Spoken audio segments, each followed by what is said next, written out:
Boss Kannada season 12ರಲ್ಲಿ ಮೊದಲ finale ನಡೆಯುತ್ತಿದೆ. Show ಆರಂಭವಾದ ಮೊದಲ ದಿನವೇ ಬಿಗ್ ಬಾಸ್ 3ನೇ ವಾರದಲ್ಲಿ ಒಂದು ಫಿನಾಲೆ ನಡೆಯಲಿದೆ ಎಂದು ಹೇಳಿದ್ರು. ಅಲ್ಲದೆ ಇದರಲ್ಲಿ ಕೆಲ ಅಚ್ಚರಿಯ ಸಂಗತಿ ನಡೆಯಲಿದೆ ಎಂದು ಹಿಂಟ್ ಕೊಟ್ಟಿದ್ರು. ಬಳಿಕ ವೀಕೆಂಡ್ ನಲ್ಲಿ ಕಿಚ್ಚ ಸುದೀಪ್ ಅವರು 3ನೇ ವಾರದಲ್ಲಿ ಈ ಮನೆ ಅರ್ಧಕ್ಕರ್ಧ ಖಾಲಿಯಾಗಲಿದೆ ಎಂದು ಹೇಳಿ ಶಾಕ್ ಕೊಟ್ಟಿದ್ರು. ಅಂದ್ರೆ ಮಾಸ್ ಎಲಿಮಿನೇಷನ್.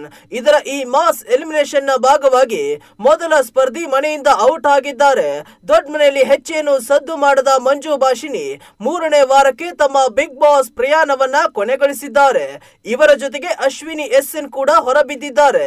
ಮಂಜು ಭಾಷಿಣಿಯವರು ಮೊದಲೆರಡು ವಾರ ಅಡುಗೆ ಮನೆಯಲ್ಲೇ ಫಿಕ್ಸ್ ಆಗಿದ್ರು. ಕಿಚ್ಚ ಸುದೀಪ್ ಈ ಕುರಿತು ಪರೋಕ್ಷವಾಗಿ ಹೇಳಿದ್ರು.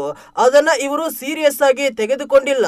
ಅಲ್ಲದೆ ಮಂಜು ಅವರು ಫಿಸಿಕಲ್ ಟಾಸ್ಕ್ ಗಳಲ್ಲಿ ಹೆಚ್ಚೇನು ಮೋಡಿ ಮಾಡಿಲ್ಲ. ಸ್ಟ್ರಾಟಜಿ ಮಾಡೋದ್ರಲ್ಲಿ ಮತ್ತು ಮಾತಲ್ಲೇ ಟಕ್ಕರ್ ಕೊಡೋದ್ರಲ್ಲಿ ಮಂಜು ಭಾಷಿಣಿ ಮುಂದಿದ್ರು. ಆದ್ರೆ ಬಿಗ್ ಬಾಸ್ ನಲ್ಲಿ ಉಳಿಯಲು ಇದಿಷ್ಟೇ ಇದ್ರೆ ಸಾಲದು. ಹೀಗಾಗಿ ಇವರಿಗೆ ಕಡಿಮೆ ವೋಟ್ ಬಂದು 3ನೇ ವಾರಕ್ಕೆ ಮನೆಯಿಂದ ಎಲಿಮಿನೇಟ್ ಆಗಿದ್ದಾರೆ. ಇಂದು ಹಾಗೂ ನಾಳೆ ದೊಡ್ಡ ಮನೆಯಲ್ಲಿ ಇನ್ನಷ್ಟು ಎಲಿಮಿನೇಷನ್ ನಡೆಯಲಿದ್ದು ಯಾರೆಲ್ಲ ಹೊರ ಹೋಗುತ್ತಾರೆ ಎಂಬುದು ಕಾದು ನೋಡಬೇಕಾಗಿದೆ.